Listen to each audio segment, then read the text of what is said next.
Remember that testimony from Detective Fugit about how 2 days before, at 1 o'clock in the morning, 2 days before the defendant kills Jaime Padron, Jaime Padron and another officer are investigating at the apartment complex where the defendant lives, and they're investigating a vehicle that the door has been left open. That vehicle belongs to Dante, his roommate, and it's parked right outside that apartment complex.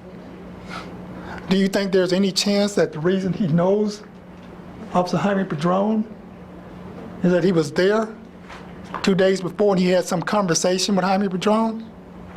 And maybe Jaime Padron mentioned, I'm a divorced man with 2 kids. And the defendant may have thought, well, what a dipshit. And then when he saw him in that store, just ever so briefly, he remembered him. Because, you know, he also knew the officer who was driving the vehicle. Remember how he said a comment about, don't you remember me?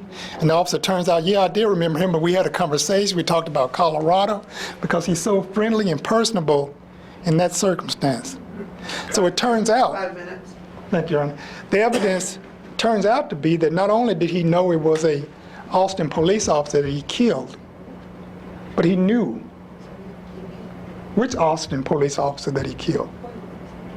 2 days before, the evidence suggests strongly he had contact with Officer Jaime Padron.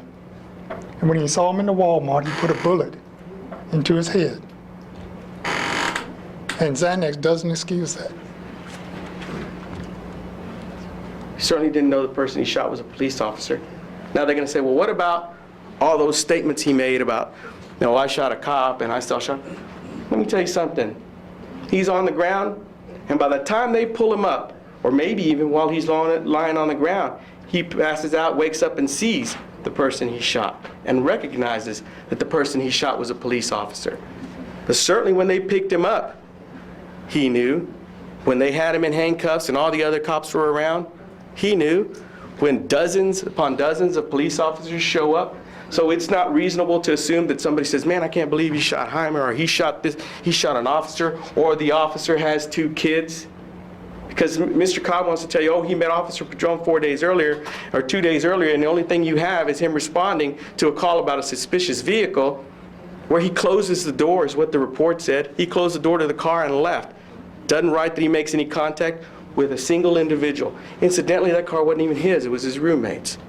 And he wants you to say that Officer Padron saw him out there at 1 o'clock in the morning and had a personal conversation and volunteered to Brandon Daniel, oh, by the way, I'm divorced and I have 2 kids?